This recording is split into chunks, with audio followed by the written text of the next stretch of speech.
চট্টগ্রামের দুর্ধর্ষ শিবির ক্যাডার সাজ্জাদের second in command Sarwar Hossain Babla, তারও কুখ্যাতি শিবির ক্যাডার হিসেবেই। একসময়ের মূর্তমান আতঙ্ক সারোয়ার 4 বছর জেল খেটে পালিয়ে যান ভারতে। সেখানে গুরু সাজ্জাদের দেখভালে ছিলেন 2 বছর।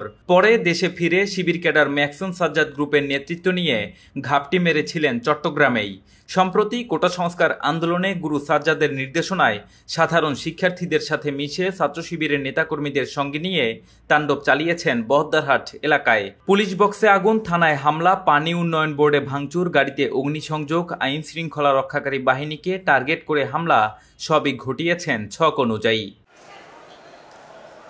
18 জুলাই বহদ্দারহাট এলাকায় শিক্ষার্থীদের কোটা সংস্কার আন্দোলনে সহিংসতার নেপথ্যে শিবির ক্যাডার সারোয়ারের সম্পৃক্ততা পায় পুলিশ। তারই প্রেক্ষিতে শনিবার রাতে এক সহযোগী সহ নগর পুলিশের তালিকাভুক্ত শীর্ষ সন্ত্রাসী সারোয়ারকে গ্রেপ্তার করে পুলিশ।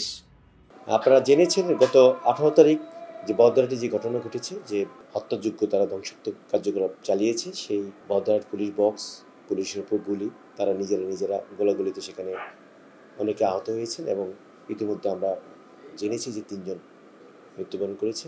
মূলত বহদ্দারহাটের ঘটনা এবং চাঁদগাঁ থানা আক্রমণ, ওই ঘটনার প্রেক্ষিতেই আমরা শিবিরের আর্মস ক্যাডার এবং চট্টগ্রাম মেট্রোপলিটন এলাকার শীর্ষ সন্ত্রাসী সাজ্জাদকে আমরা গ্রেপ্তার করেছি গত রাতে। তার কাছ থেকে যে তথ্যপত্র আমরা পেয়েছি সেগুলো আমরা যাচাই বাছাই করছি এবং আমরা তথ্যপত্রের ভিত্তিতে তাকে আমরা অ্যারেস্ট করেছি।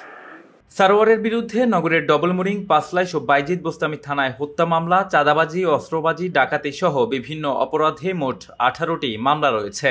তবে সবগুলোতেই তিনি জামিনে ছিলেন।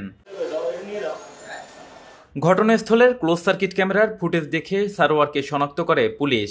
তারপর শুরু হয় অভিযান। গ্রেপ্তারের পর জিজ্ঞাসাবাদে বহদ্দারহাটে সংঘর্ষে জড়িত থাকার কথা স্বীকার করেছেন বলে দাবি পুলিশের।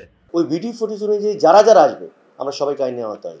এই জিনিসটা কনফার্ম যে সাজ্জাদ সশস্ত্র শিবিরের বড় শীর্ষ পর্যায়ের ক্যাডার। সে তার সিনিয়র ফ্রেন্ড হিসেবে তার সাথে থাকতো এবং সে ছিল তার সেকেন্ড ইন কমান্ড। তার কাছ থেকে পাওয়া তথ্য, সাজ্জাদ পাঞ্জাবের কোন এক ইয়েতে আছে, পাঞ্জাব। বহদ্দারহাটের সংঘর্ষের সময় গুলিবর্ষণ ও অস্ত্রধারী ক্যাডারদের গ্রেপ্তারের বিষয়ে জানতে চাইলে এই পুলিশ কর্মকর্তা বলেন, অস্ত্রধারী সকলকে গ্রেপ্তার করা হবে।